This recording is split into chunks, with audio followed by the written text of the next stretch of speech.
Welcome to On Air with Kash. This is our first ever in-person interview. Sitting right next to me, we have the lovely and talented Caitlin O'Connor. She is an actress. She is a television host. She is a model. Currently, she's on American Satan and Paradise City, both streaming on Amazon right now. Thank you so much, Caitlin, for being here today and being our first guest in person. We've been tested. We're safe. And this is just a big thing. Caitlin is one of my dear friends. I am so honored to have you in the studio today. Thank you. Hello, Kash. What's up? Thank you for having me. What a year it has been. I mean, I feel like for so long, every event I'd always run into you and Steven. He was having shows and paintings. You were always endorsing your movies and coming and supporting us. And then all of a sudden, we've been at home. Home is good. I have loved the time off. I've gotten to know myself a little bit more instead of running all over LA. Going to all these events, although I love events, I love talking to people, it's my favorite thing. Being home and just finding out new hobbies and new things about yourself, it's interesting to say the least, but it's been just an interesting time. So many people have had a lot of hardships and we've lost so many people. So now we're just getting back into the flow of things. I'm excited to see humans again. We're out doing auditions.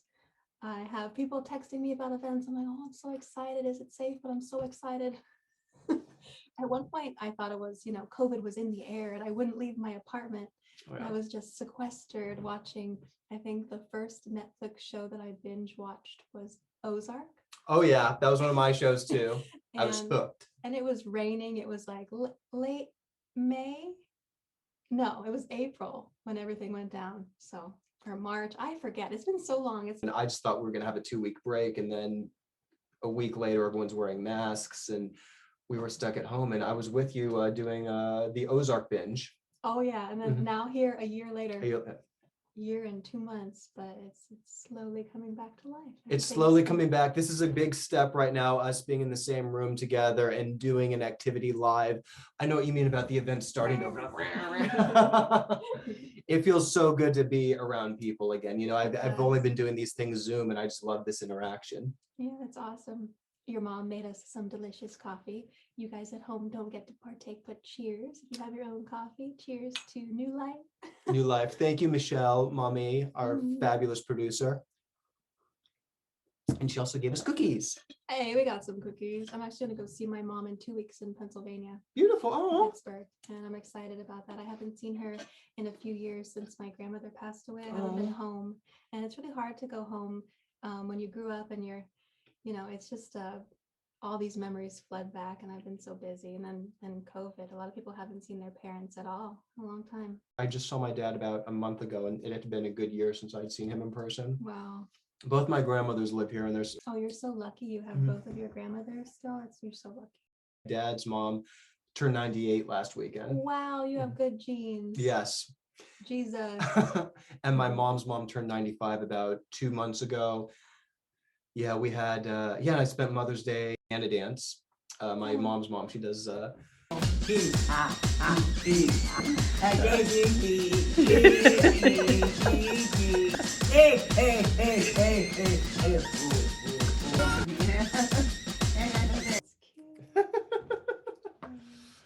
gangster. She is old school, my granny.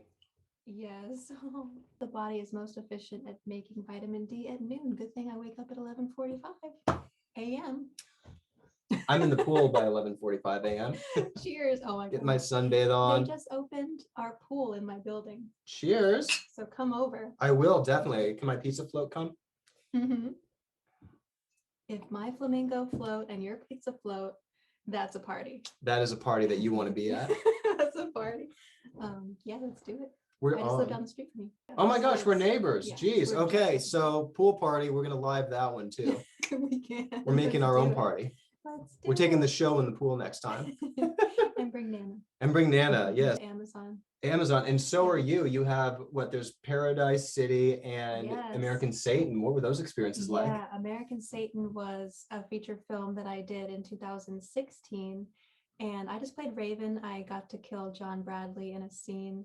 John is from Game of Thrones, my favorite show. So, I had to calm the nerves that day. But it was fun filming. There were so many celebs on set. So I was just, I was lucky to get my own trailer. But Ash Avildsen directed American Satan, and then he had the TV show Paradise City come out, and it's star-studded.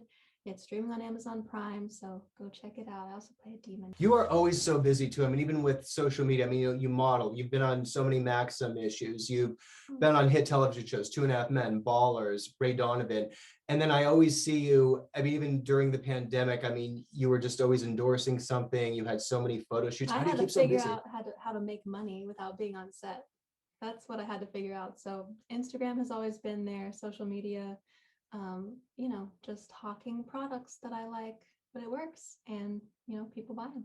Absolutely. And you've gained such a following. I was actually born here in LA. My parents got divorced. My dad was a Teamster for 35 years, so he was always on set. And one of my first memories was being on Full House, like seeing my dad driving the trucks around, and that was his job. So when my parents got divorced, I moved to Pittsburgh and went to Uniontown High School. I grew up there, and I came back when I was 16. My mom was not happy. She didn't want me to move back to LA, but I've been back for 12 years. That is insane too about Full House, because I was actually at the finale. I saw the final taping of it. Oh, wow. Yeah, that was a trip.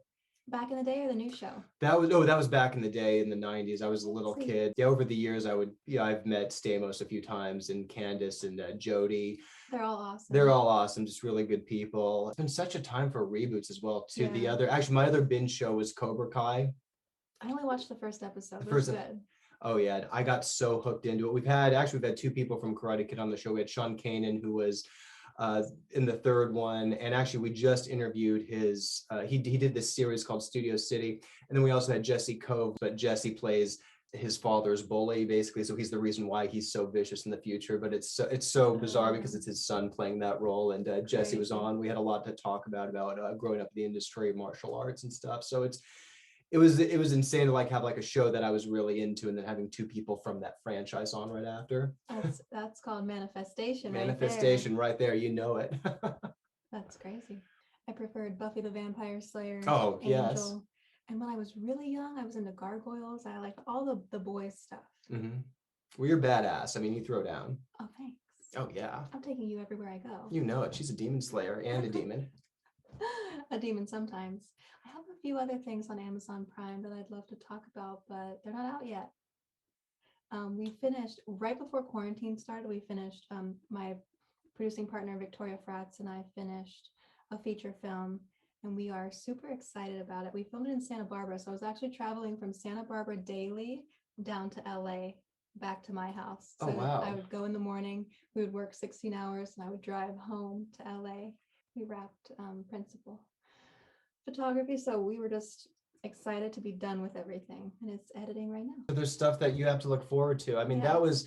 that was a big thing that we've talked about as well too, and what happened with us. We had Film Fest LA Live, and me and Kathy's project Mayhem of the Mind. We were fortunate enough to film that and screen the pilot, and then right when we were in pre-production for some new episodes, we are doing wire fighting. I was taking some comedy classes, and we were it's so much fun. I got to get you and Steven in on the next time. Yes, they put you up in the wires and the harnesses, and you do Matrix and Star Wars kind of stuff, so Marvel. Cool. Right up my alley. It is so fun. You'll love it. I know we have so many colleagues of ours, Paris Bravo, who was actually on the show recently. She did her own stunts Nicolas Cage movies since she was 14.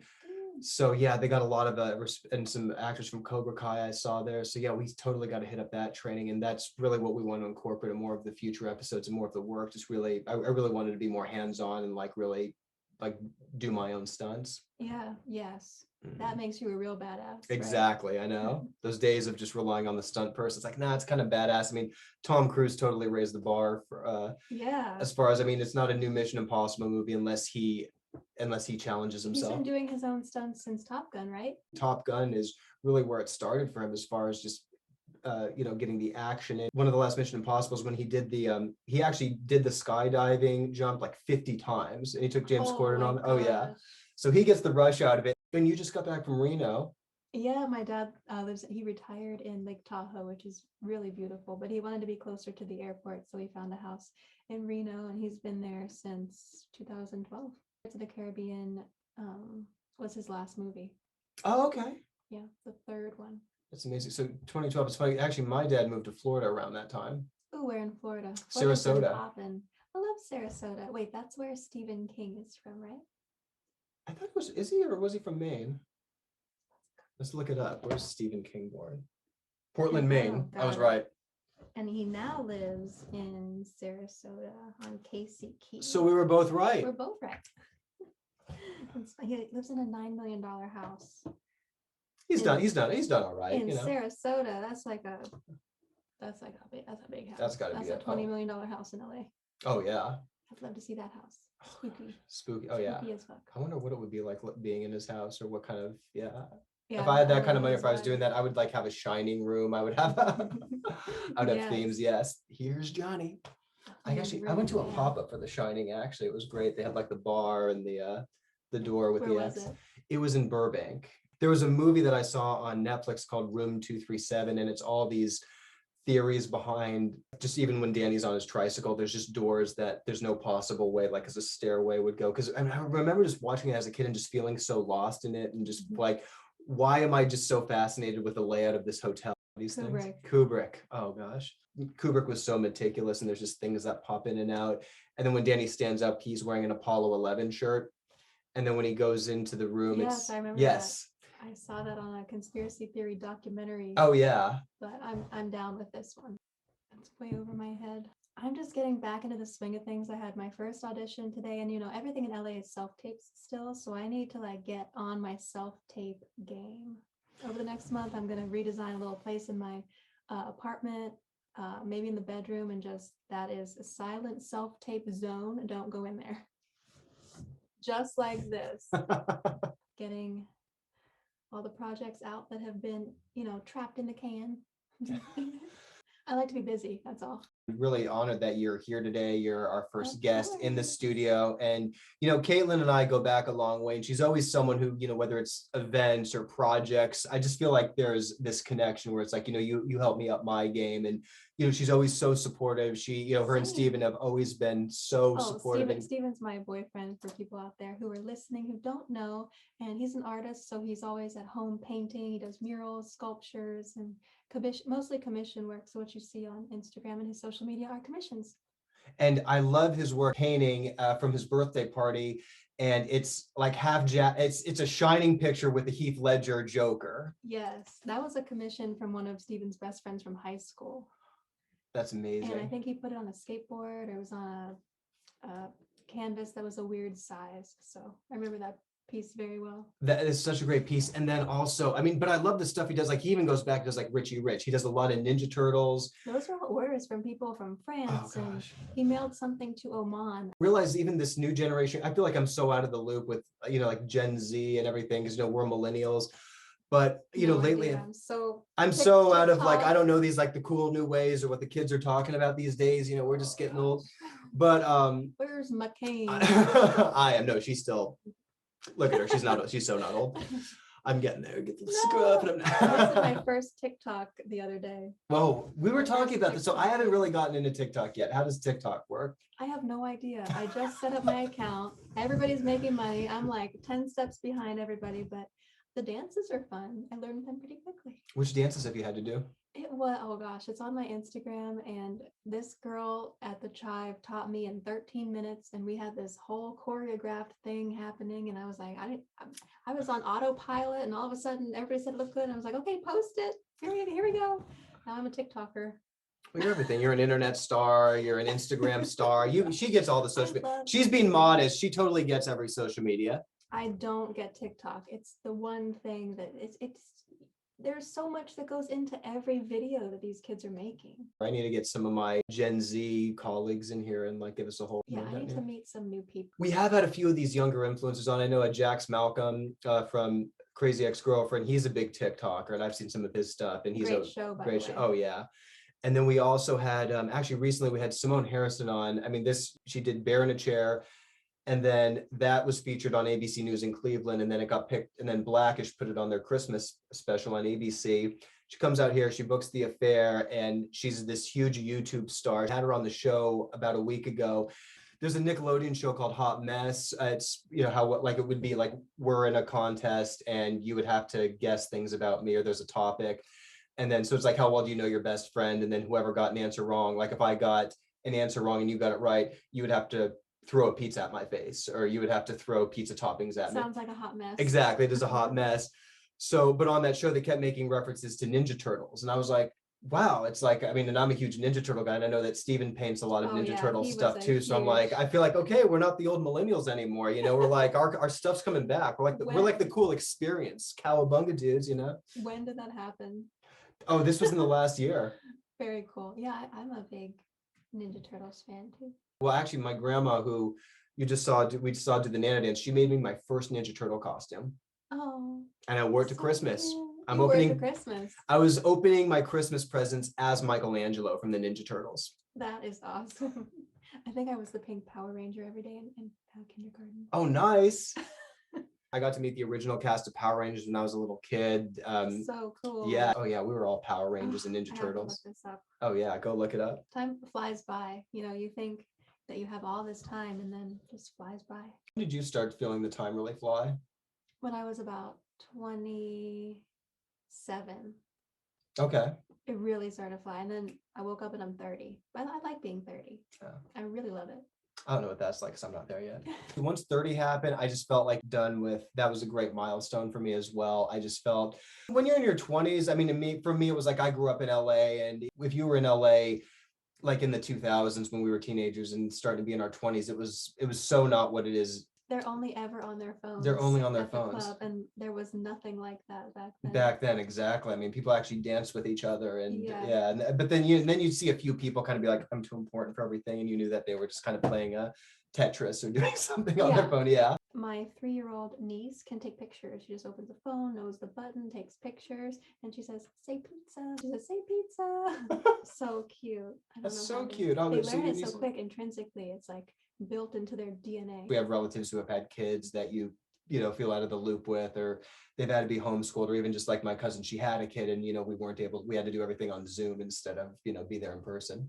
Oh, Zoom. I hate Zoom. Sick of it. Sick of Zoom. I have PTSD though, because I was in an airport and I was late onto a Zoom call with Miranda Kerr about Cora Organics, and I just told Kash this before I got here.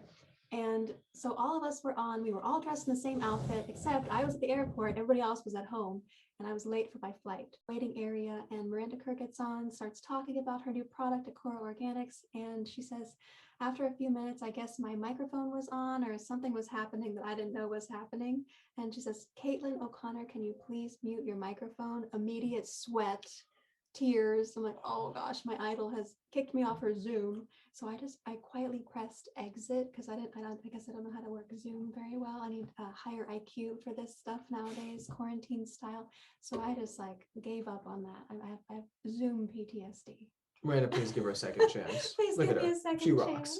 Invite me to your next Zoom party, please. But Miranda Kerr is one of my idols from back in the day. I think the first Victoria's Secret magazine that I got to buy a swimsuit, I was like 8 years old. She was the model. So being invited to one of her Cora Organics Zoom calls is like way beyond what I thought would ever happen. And look at you now. You are a Maxim model. You are starring in movies. It's fun. It's a lot of work though. And you know about that. We know about that. We're hustlers. We go for it. We like something. We want to do something. We just get in there and do it. But we both have family in the business. And I mean, my family, C. Thomas Howell, he starred in 100 movies. I know we have a mutual, your cousin, Izzy. She's another phenomenal painter as well. She's amazing. What I love about Izzy is she always comes up with something new, because she hit me up out of the blue and was like, I got this new business. Like she's just always hustling and doing her thing. They did move. They moved from Valencia to Arizona. Oh, good. Okay. Moved too, because nothing's going on. And yeah. I think he's just doing music now. One of his first roles was in E.T. And his dad was a big stunt guy for Hollywood. Yes. And I mean, I think he was really young when they actually filmed it. Like he was like 14 or 15. And then he went on to do Outsiders with Tom Cruise and went off to have a great career. He was Pony Boy. Yeah. And his daughter Izzy is lovely. She just dyed her hair like a carrot orange red, and I love it. It's as an artist, just seeing her blossom into her own light is cool. That's amazing. I know. Izzy, if you're out there, your cousin Caitlin and your friend Kash, we love you. We want to get you on the show as well too, and we all need to meet up in person Izzy when you're in Howell, LA. follow her Instagram. And her dad has been in so many of my favorite movies, and he's my cousin.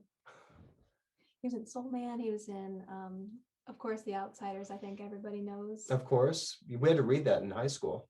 Really? Yeah. First saw it in middle school. The movie was scarier Yeah. to me. It was like more hardcore. And reading the book, I guess I didn't really imagine like the. That's the thing, yeah, because you're kind of visual, and you. I think because when I read something now, it's easier for me to read now because I have more life experience. So, Right. like even just reading Catcher in the Rye again, I'm like, I think I read it before I really could have gone through what Holden Caulfield was going through when I was so it didn't resonate as much. But as you get older, and I think Outsiders is one of those too, where if you read the book or watch the movie again, you just because you have life experience in that point of reference. So if you read that as a kid and you're thinking, oh, okay, this reminds me of this, and then but then when you actually certain people or characters in your life, it's like, Right. oh, this is that point of I think reference. we're both on the other side of a lot of life experience, so we have a Exactly. lot of points of reference. But back then, everything was crazy. Wow, those kids are crazy. Wow, it was like, and now it's mundane to me. I'm sort of like, my sensors have been disrupted. Oh my gosh, yeah. I've seen too much in LA. Yeah, I know that's the thing that'll do. I mean, now it's like I just feel like I don't want to say I'm numb to everything, but just nothing phases me, or it's like Nothing phases me anymore. read it. And then I did have a friend who he grew up here in Encino. We both, had similar lifestyles growing up, but in middle school, he was going through some personal problems and joined a gang. And when you're young and sheltered, like what we're saying, you just have this night, you don't really understand what else is out there. And it's really before you start high school and you start developing life experience. So I didn't really understand it at first. And then when he started getting into too much trouble. And then when he went to juvenile hall, it was like, okay, no, this, and then we worked actually at a Color Me Mine together. And like the cops actually showed up a few times, and it was like, whoa, okay, this is like a little too dangerous. And so his demise was something that stuck with me. He ended up getting shot about 5 years later when he was, I hadn't seen him in 5 years, but it was just such a, so I think really going through that, when I see Outsiders now, you really have that point of reference of just, and as I got older, I understood his personal struggles, what he was dealing with at home, and stuff about his family that he was finding out. So it's, everyone, even just a lot of times we don't always know what someone else is really internalizing. We have this perception, and even just growing up here, I mean, there was a lot of things even when you're younger. That's what I do like about now with just there's more open conversations, and people are very open about, I mean, even we had another singer on the other day, Kirsten Collins, who has a new album coming out for mental health awareness. And I do like the discussions whenever I'm talking to a musician or just, our colleagues, everyone's more understanding and I supportive. love that mental health issues are being spoken about so much more widely. You look at Demi Lovato and all of her fans and what she's been through and all the struggles, I like hearing different versions of somebody's perspective on life. You can understand mental health a lot more because we're only sitting in our flesh vehicle. It's hard to relate to other people sometimes. A friend of mine, Michael Rosenbaum, he played Lex Luthor on Smallville. Oh yeah. Yeah, great guy. I got to know him a bit, and he was actually one of the motivations for wanting to create this show as well with Rogan. Was he calls it Inside of You. So he has a guest, he wants to get inside of his guests, and really people open up to him, and just there's personal struggles that get shared, and then he's so open about it. And just even when you talk to him in real life, he's just one of the nicest people you can meet. And I really enjoyed the way that he engages with his audience and opens up. What's that song Aldous Snow sang in Forgetting Sarah Marshall? Oh, Inside of You. These wandering eyes, but you took me by surprise when you let me inside of you, inside of you, inside of you. Is that his theme song to his podcast? Sorry, my host should be. It's an acoustic, but no, he's really good friends with Kristen and Dax. So I think that probably had something to do with it as well too. Yeah. So that's another one that they play all the time, and I totally know what you mean. I mean, I remember even when I was younger in the theater seeing it, and then that's just when Jason Segel has that meltdown and he's like, Peter, you suck. Peter, you suck. Go see a psychiatrist. I hate the psychiatrist. We'll go see one anyway. Oh, I've been there. Oh, I've been there. That and I think he really just improvised a lot of those, like, go see a psychiatrist. I hate the psychiatrist. See what anyway. But it was because you could just tell you could tell it's just so real. But I actually did see a psychiatrist for about 7 years, and that was actually one of the best things that happened to me. I mean, there was just a lot of things that I hadn't, even like my friend's dad, I had never tried therapy until, and that was actually another thing, kind of reaching milestones in age was just like, there's something's going on. I don't like this pattern, and I just want to break some habits and really just get on with my life now. Yeah, and there's so many patterns that people have, and myself included, that you don't realize that you're doing until after the fact. And in hindsight, sometimes you don't have time. So having a therapist help you through things gives you more time in life to enjoy. It's actually come up in a few interviews I've done where people will say, oh, what would you tell your younger self? And I'm like, so much stuff. I mean, there's just moments I'll like look at the 17-year-old Michael, what are you doing? Just, it's not that hard. Go out and it's like, don't go on that date. Don't go to that strip club. Don't eat that dinner.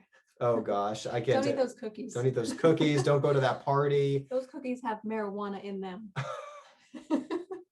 3 days later, I wake up. Where am I? God, I've been there. Oh, I've done it all, Kash. Your younger self so much. I could write her a book, but it won't do any good. There's certain things that, of course, they beat you up, but that was the thing. I was holding on to those experiences too much instead of just realizing, hey, that experience made me say no to this experience, or because a lot of times too, I mean, what we're saying about being young and, not understanding a book, that so many times when you're younger, you just want life experience. But then by the time I was 15, I mean, I was already I'd kind of already entered an adult life. So I was going to these parties with my older cousin, and just, it was just insane. I mean, I was like hanging out with people who were on TV shows at night and then going to school. And it was, for me, it's like, you can't eat, because they treated you like an adult because I was tall. I felt like Leonardo DiCaprio in that movie, Catch Me If You Can. Like I had these, like, oh yeah, so good. I was like, had these different identities. And at that point, to like be able to like do adult things and be around certain successful people at the time, you've really outgrown your peer group, and but the downside is that I got exposed to a lot of things at a young age, and then you don't know how to tell your peers about it, or your peers hear you're doing something and you're like, oh, you're cool, you're baller. And so much of it is just looking for acceptance from your peers, kind of like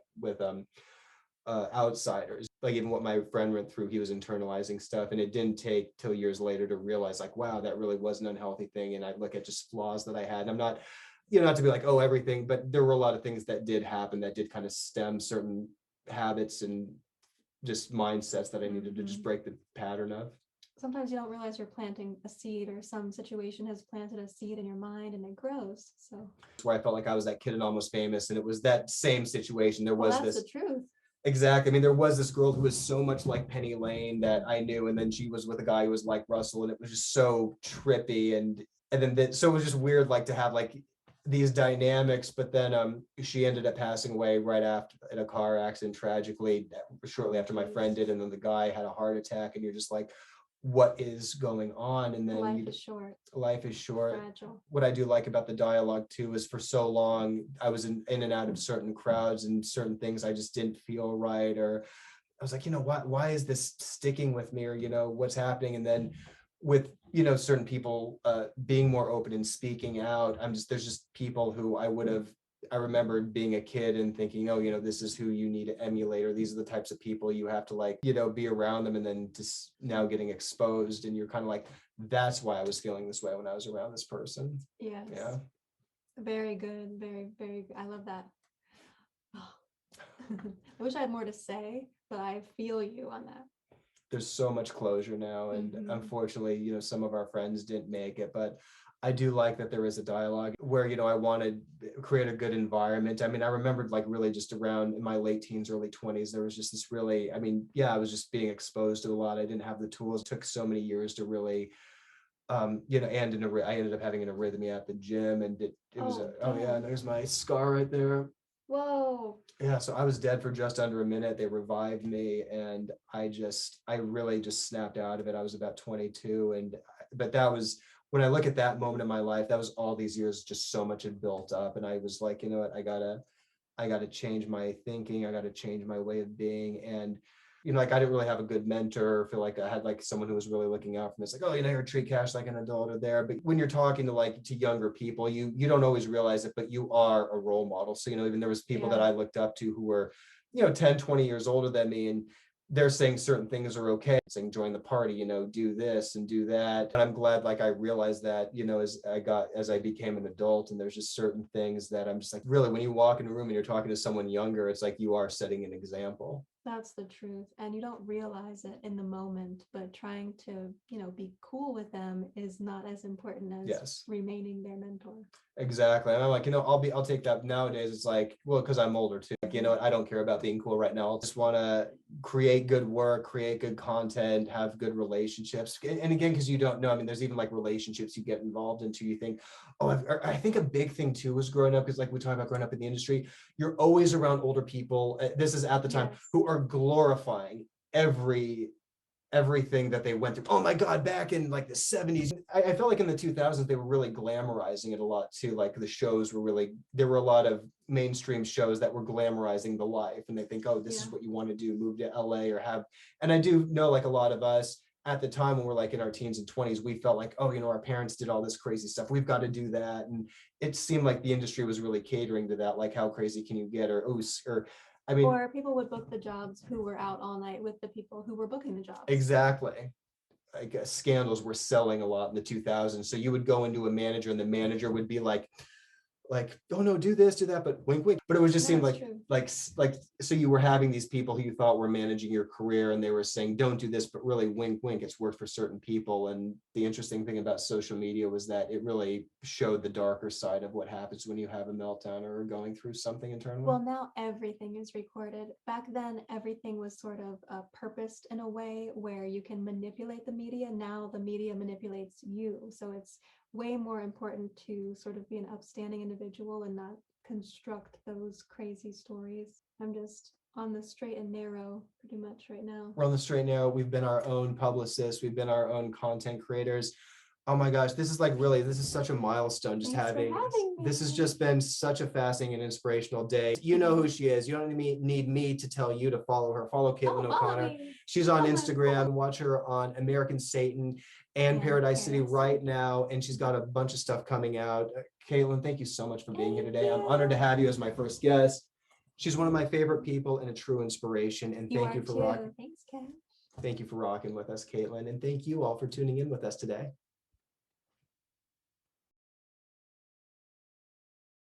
Thank you so much for hanging with me and Caitlin O'Connor today. You are on air with Kash.